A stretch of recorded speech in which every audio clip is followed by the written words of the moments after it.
So this is installing a Hullaport Thule kayak rack on a Rivian RT1 roof rack system.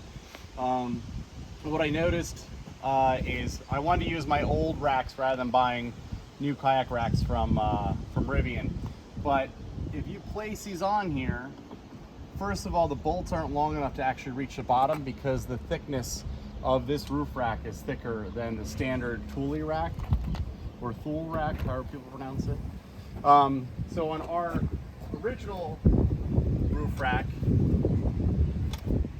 when there was a lot of vibrations, you would get gouging from the threads on the actual roof rack, and I want to try to avoid that with the new kayak, or the new the Rivian rack. The gouges. It's a little. The gouginess. That's good. Yeah, there's the gouges. Yeah, they're pretty bad, and that's because the bolts that came with the racks originally were threaded all the way down for the carriage bolts.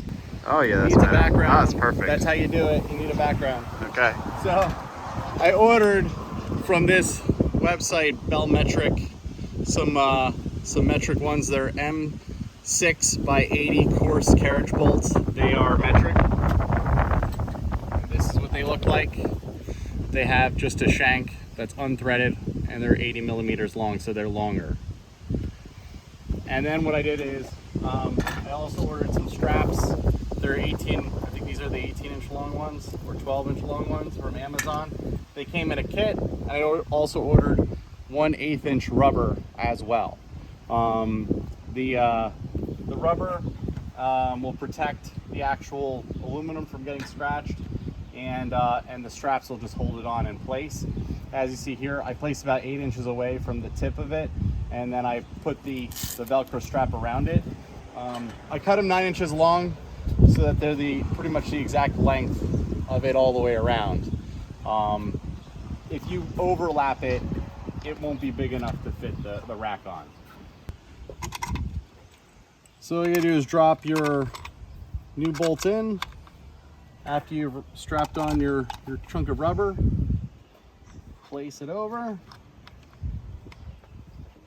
and then bada bing, it fits.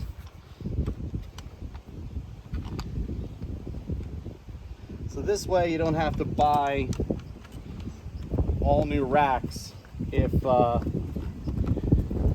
want to avoid, or getting rid of your old racks with your new truck. This whole setup, I think the bolts cost me $25 on that website, delivered to the house. This rubber was like $10 on Amazon. It's 4 inches wide by 10 feet long. It's 1/8 of an inch thick. And then the straps, I think, were another $10 on Amazon. So what's that, 25, 30, 40 bucks, $45, rather than buying all new racks, which obviously 45 is cheaper than $250 per rack.